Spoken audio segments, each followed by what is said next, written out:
just about anything they can get their hands on. But now the police are using cutting-edge technology to catch the bad guys. The CCTV is gold dust. Great evidence for the police. Gotta have him stopped. Local councils, shops and businesses are fighting crime with their own tricks and traps. There's a eureka moment when you get that evidence. And the public are using secret cameras to make sure crooks get their comeuppance. It makes me feel so angry. This Peter Post is being dealt with. Yes, we've got her. So anyone who's up to no good had better think twice. They might just get caught red-handed.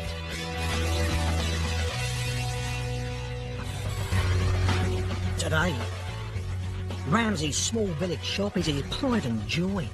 So when a knife-wielding robber tries to get his cash, Ramsey takes the biggest gamble of his life. That's a spur of the moment, you know. Adrenaline kicked in and I've been working day and night. He wants money for nothing. Perhaps it was unwise for a 5'5" grandfather to tackle a 6-foot armed robber. But it's the man with the knife who rues the day he took on Ramsey.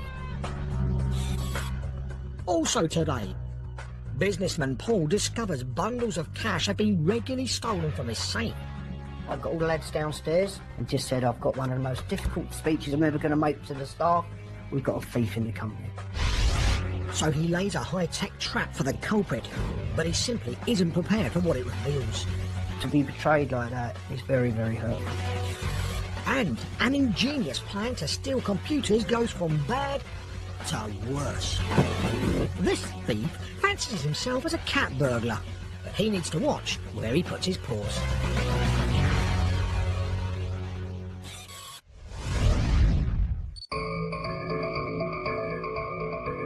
The village of Cockenzie on Scotland's east coast is just up the road from Edinburgh, a short bus ride.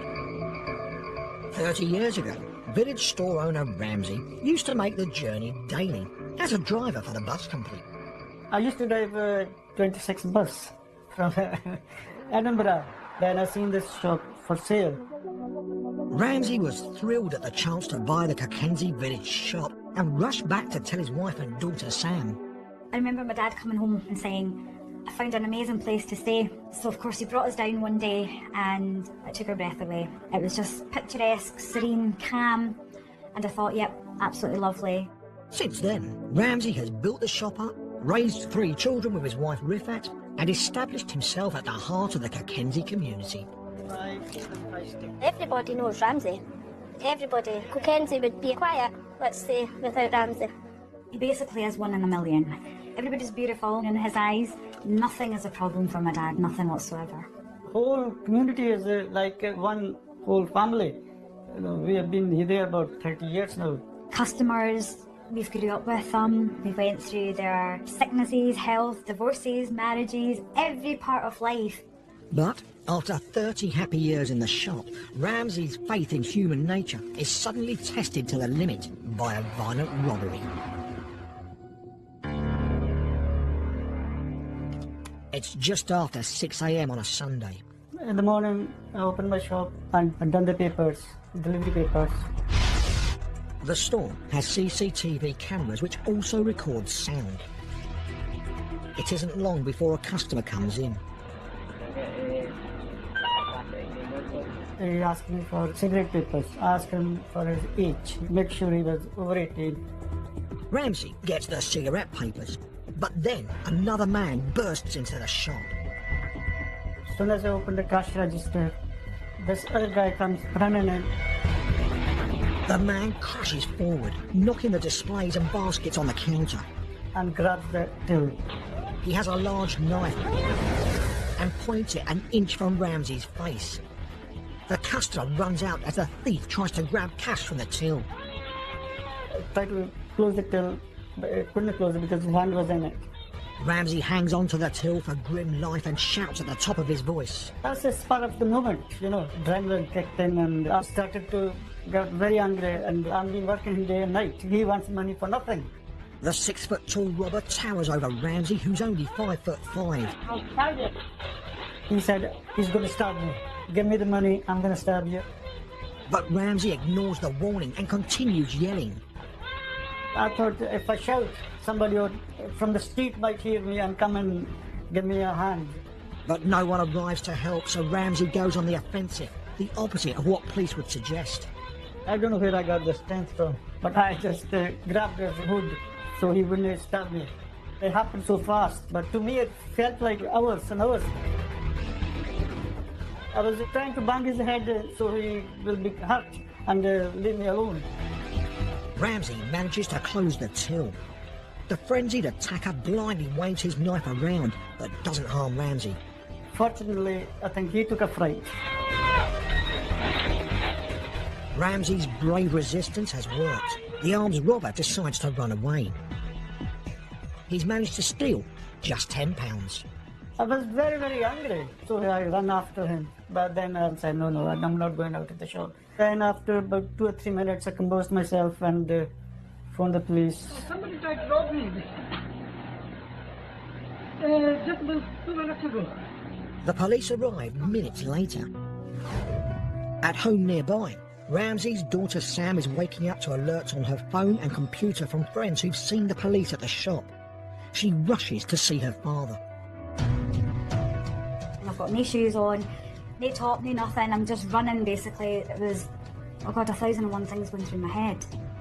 A police officer stopped Sam outside the store. He said, your dad was a brave man. I can remember hysterically screaming, does that mean he's no more?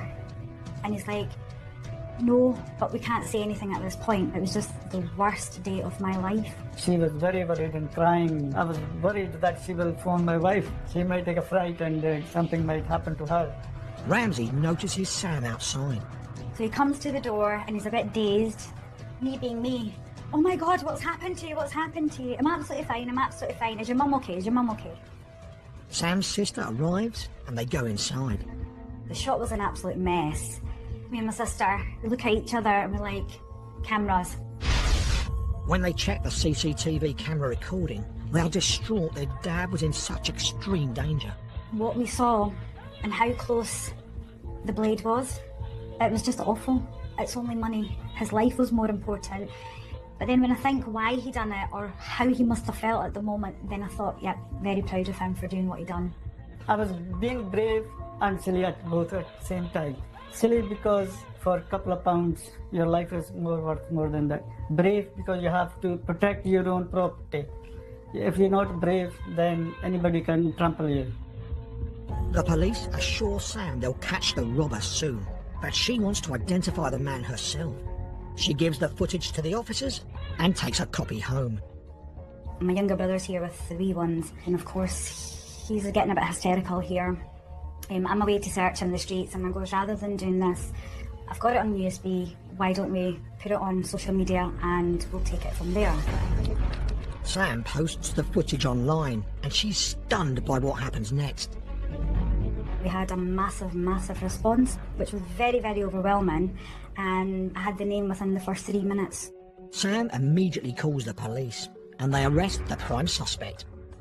Priceless moment to hear that he was arrested.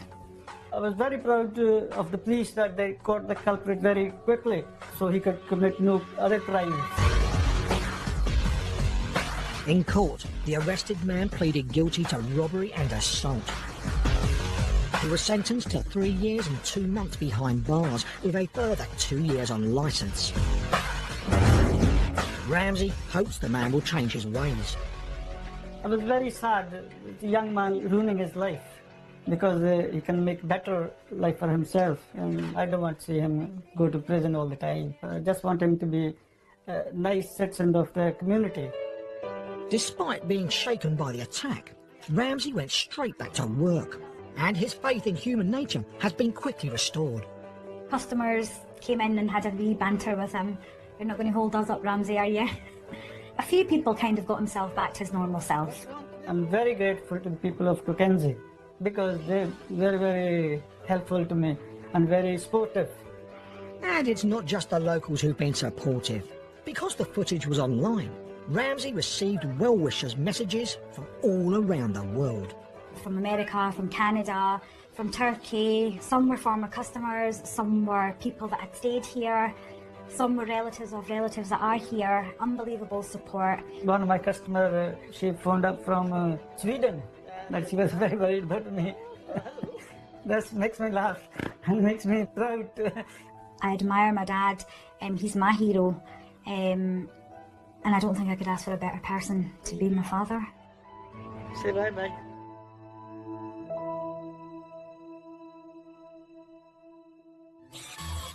And now, a foolhardy attempt to come down through the roof ends up being mission really impossible for a bungling burglar.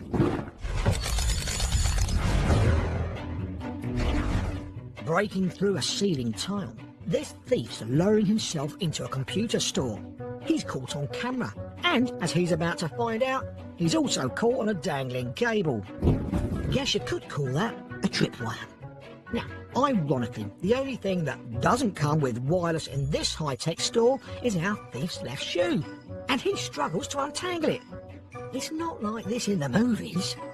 Shoe back on, he decides to get on with the thieving, but forgets to cover his face until it's too late. Duh. Unsurprisingly, being a high-tech store, everything's alarmed and the hapless thief's forced to give up empty-handed. He decides to go back the way he came in, trying to escape without leaving a trace. Less cat burglar, more bull in a china shop. This decidedly non-master criminal is still at large, but police hope the footage will lead to somebody identifying him. The camera shows he hasn't got a leg to stand on, and probably needs locking up for his own safety. There is a saying, keep your friends close, but your enemies closer. But they can be one and the same thing when a friend, someone you trust, lets you down. A safe cracked. Someone that I'd known for 20 odd years. A friend betrayed. Just couldn't believe it was the person it was. Nobody wins. Big price to pay for a small amount of money.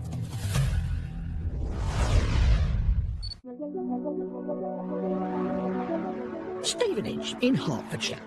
In the 1950s, thousands of houses were built here to accommodate Londoners moving out of the capital looking for a fresh start. 3 decades later, Paul came to the area to set up a new business, and it soon thrived. We were a fencing company, but over the years people asked us to do other jobs. We've been a successful company for the best part of 30 years. A lot of family members involved. Paul employs 20 people, mostly mates from his footballing days, who've been with him from the start. Some of the friendships, 30 odd years, 20 years at a time. It's been a close-knit company that's been good, and I've enjoyed it that way. Paul's office is directly above the factory floor. He likes to be close to his team. Valuables and petty cash are kept in a safe behind his desk. My secretary keeps money in the safe because the lads are paid in cash each week. In all his years running the firm, Paul's never had to take serious disciplinary action against any of his staff. And we have had 1 or 2 things go missing, but minor. In the building industry, it's not acceptable, but these things do happen. Paul had a security camera fitted years ago. Because his employees are his friends, he thought he'd never need to use it. But he was wrong. It's a normal day in the office, but then Paul's assistant tells him she thinks money has disappeared from the safe. My secretary asked me if I'd been in the safe and taken some money out. I had to answer honestly that I didn't know, because I always go in and out of the safe. Thought it might have been myself getting old, maybe, I don't know. Paul puts it down to his forgetfulness, but over the next couple of weeks, more money goes missing, and he realises he must do something about it. My first instinct was to be absolutely gutted, because I knew it was someone within the firm, and that is one of the hardest things in life that you know when you know people long term. An absolute kick in the stomach, it really is. Paul's investigation begins. He checks the CCTV footage, but sees nothing unusual. His office is always locked when left unattended, and only a handful of trustworthy staff have keys.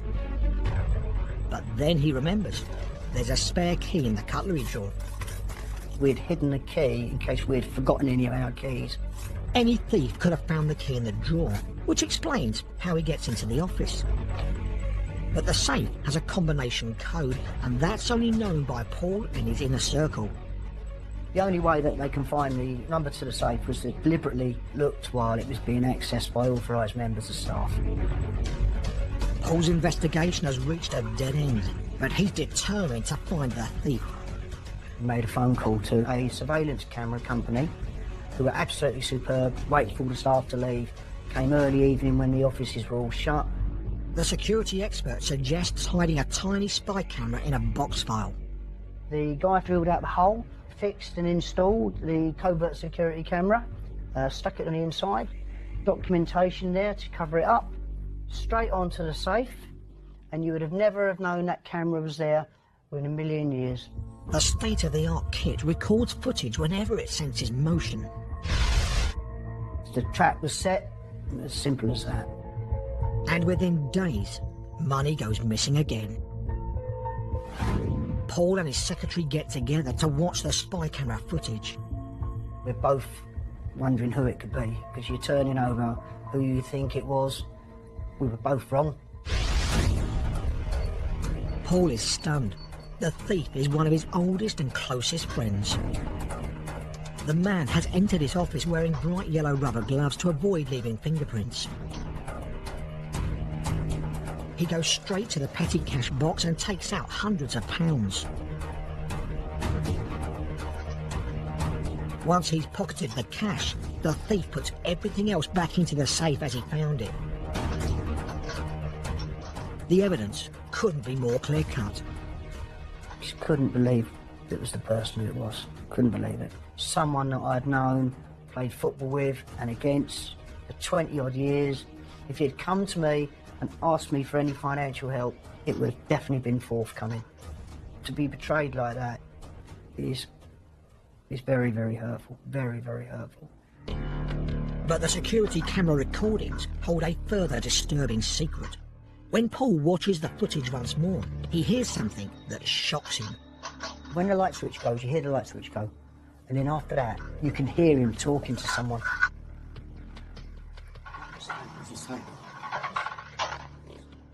There's someone else there.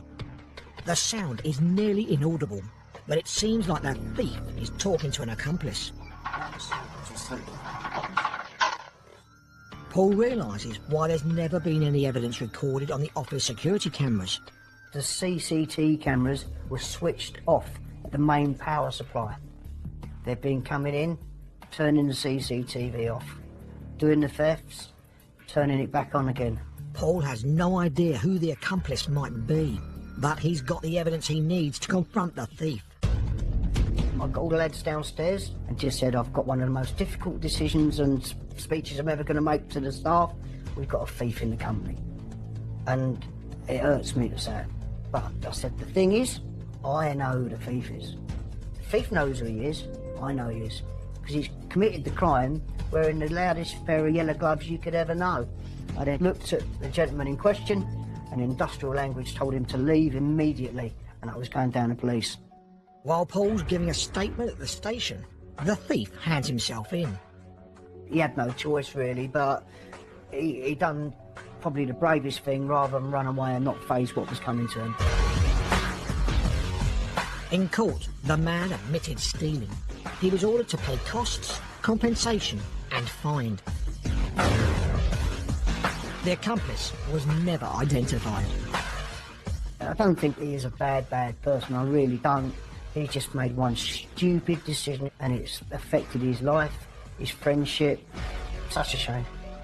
Because of what happened, Paul decided to bring his retirement date forward. He's now leading a life of leisure. We have to move on now, but I hope other people learn that it's a big price to pay for a small amount of money.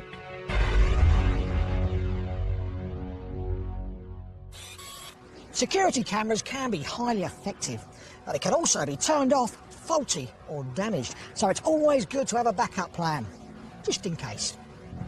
CCTV is fantastic, but it's not entirely foolproof. So you do need to make sure that your images are properly backed up and that your backup facility is secure. The CCTV cameras don't hold the data, it's the hard drive. So you've really got to make sure that your security around the hard drive is second to none. You should make sure the hard drive isn't obvious isn't in the same place as the camera in case somebody wants to damage it or destroy it. So is it in another room? Can it be secured? Can it be hidden away? There are some fantastic gadgets available on the market in relation to CCTV and security. You can even upload images directly from your CCTV to your mobile phone. So even when you're on holiday, out of the country, on business, you can see exactly what's happening at home or at your particular business premises. If you're going to use a CCTV camera within your property, it's essential that you have it in the correct position. You want to capture the criminal's face as they come through the door. So use your friends and family to test it and make sure you get to grips with the system before you actually use it.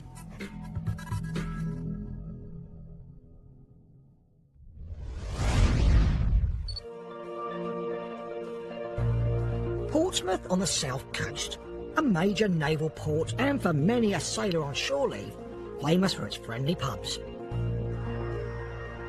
The Milton Arms first opened its doors to thirsty customers 400 years ago. Chris is the latest in a long line of owners. Taking over a pub is a big plunge, but I've really enjoyed the challenge. There's long hours, but it's really rewarding when you're seeing it all come together. And the music events we're doing here are getting lots and lots of popularity and some good feedback. Because Chris's music nights are so well attended, pub takings are on the up. And so are donations to charities the pub supports. Chris was encouraged to get involved in fundraising through a close friend, Matt, who was a volunteer youth worker before he tragically took his own life 2 years ago. Matt worked with troubled teens at a local shelter. Probably one of the nicest people you'll ever meet. And I think that it's testament to him that people still remember him so fondly. For me and his family and his best friends, it was exceptionally difficult for us to try and process, really, losing someone that's so close to us. So we wanted to have some form of legacy whereby we could use his name in a positive manner. Chris decided to celebrate Matt's life by raising money for a local charity he was involved in. It's called Motivate, and it helps young people like Katie. I first got involved with Motivate when I was 13, struggling with school and life at home. Motivate really did help me out. Katie now wants to go to university, and to help her and the other teenagers, Chris raises money through a collection tin next to the pub's till. It raised a considerable sum in donations each month, until one day it is stolen in broad daylight. Chris is angry. He feels it insults the memory of his friend and sets out to track down the thoughtless thief by enlisting an army of locals. It's a Sunday afternoon when one of the barmaids, Carla, discovers the theft. Carla went to go and make a donation in the charity tin, and it wasn't there. I'm thinking, who the hell is taking this charity tin? There's lots of personal attachment to it as well, but I mean, just in general, for a charity tin to go missing, it is terrible. The Milton Arms has security cameras, so Chris asks another barmaid, Danny, to see if the CCTV recording shows exactly what day and time the charity tin disappears. I knew that it was there Thursday because I put some money in there. So I went through to Friday. You can see it there, and then you can see it not there. So the tin was stolen 2 days ago, when Chris and Danny were getting the pub ready for the weekend.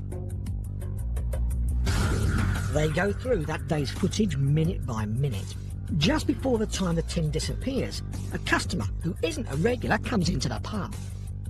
The guy come in saying that can he wait for his girlfriend, and I was like, yeah, no, that's fine. He takes his seat at the bar, whilst trying to make the scene look a little bit more casual, is pretending, as it appears, to use his phone. At the time, Chris is up a ladder to the right of the man, decorating the pub, and Danny stopped taking to the man's left. He checks she isn't looking at him, then slowly moves his hand towards the donation tin. You see him giving it a quick nudge to see exactly what the potential reward is going to be from this risk he's about to take. He then asked for a glass of water, so then I gave him a glass of water as well. Here it comes. The man takes a sip, undoes his jacket, waits until Chris and Danny are looking the other way, and then snatches the tin. But just as he's nearly got it covered, this clumsy bloke almost drops the lot. I did hear money fall, but when you look, you don't think that someone's got a charity box, you just think they've dropped their change. Chris was too far away to hear the charity tin being juggled. He must have been thinking that was his moment he was going to be caught, and he thought it was his lucky day when it wasn't. The thief hides the tin in his jacket and carries on pretending to wait for his girlfriend. He even joins in with Chris's conversation as he walks by. I just spoken to Danny about the fact that Noel Gallagher has been booked for a local music festival, and he pipes up and said, "Noel Gallagher, really? He's at a local music festival?" I was like, "Yeah." And he started to pretend to speak to the person on the other end of the phone saying, "Let's get our tickets." A few minutes later, the thief walks out, taking money meant for teenagers like Katie, not for him. And there was a number of times I might have spawned to try and calm my anger, because seeing someone be so cold in the taking of something that means a lot to everyone that's been involved in it, really, it had a massive negative effect on me, I think, really, that's to put it bluntly. The thief may not have dropped the tin, but he has dropped a clanger. Chris is a skilled events promoter and knows how to spread news fast. He enlists the help of a colleague, Steve, and they spring into action. Steve made the decision to put it on social media because we've got such a large network with all the businesses that we're involved with. In a matter of minutes, the thief's face is popping up on computer screens and smartphones across the city. The snowball effect from that was massive. I mean, I think we had over 500 shares within an hour. His image spreads through Portsmouth fast, and he soon realises he's got nowhere to run. Within 24 hours, the person had given himself up and made themselves known to police. Case closed. In court, the man pleaded guilty to 4 counts of theft, including the charity tin, and was sentenced to 3 months in prison. Chris was delighted with the outcome, and the way his customers rallied round to help the charity afterwards. People were happy to come and drop in coins, then started to turn to people that were happy to drop in notes, with more and more local businesses and people offering to support them more. So there's been a big benefit for something that we could have lost a lot, basically. That's all for today. Join us next time to see some other villains who've been caught red-handed.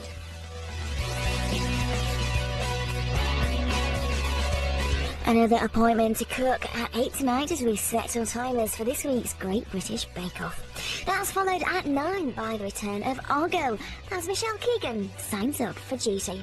Up next, it's Bargain Hunt. He has built the shop up, raised 3 children with his wife Rifat, and established himself at the heart of the Cockenzie community. Everybody knows Ramsey. Everybody. Cockenzie would be quiet, let's say, without Ramsey. He basically is 1 in a million. Everybody's beautiful in his eyes. Nothing is a problem for my dad, nothing whatsoever. Whole community is like one whole family. You know, we have been there about 30 years now. Customers, we've grew up with them. We went through their sicknesses, health, divorces, marriages, every part of life. But after 30 happy years in the coast, it's just up the road from Edinburgh, a short bus ride. 30 years ago, village store owner Ramsey used to make the journey daily as a driver for the bus company. I used to drive 26 bus from Edinburgh. Then I seen this shop for sale. Ramsey was thrilled at the chance to buy the Cockenzie village shop and rushed back to tell his wife and daughter Sam.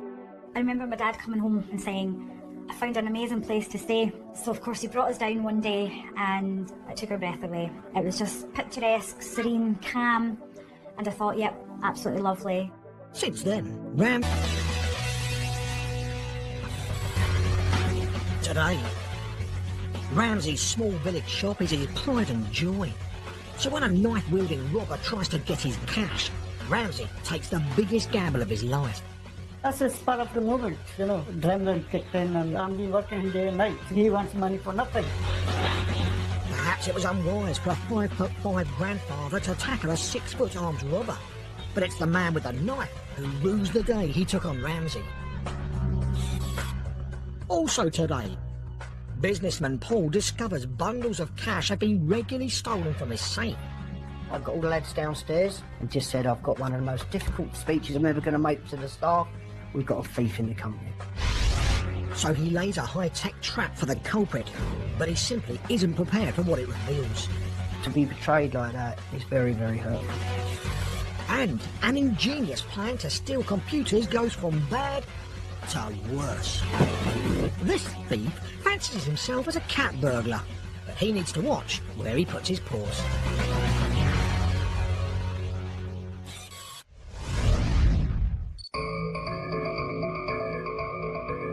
The village of Cockenzie on Scotland's east, just about anything they can get their hands on. But now the police are using cutting-edge technology to catch the bad guys. CCTV is gold dust. Great evidence for the police. Gotta have them stopped. Local councils, shops and businesses are fighting crime with their own tricks and traps. There's a eureka moment when you get that evidence. And the public are using secret cameras to make sure crooks get their comeuppance. It makes me feel so angry. This petty post is being dealt with. Yes, we've got her. So anyone who's up to no good had better think twice. They might just get caught red-handed.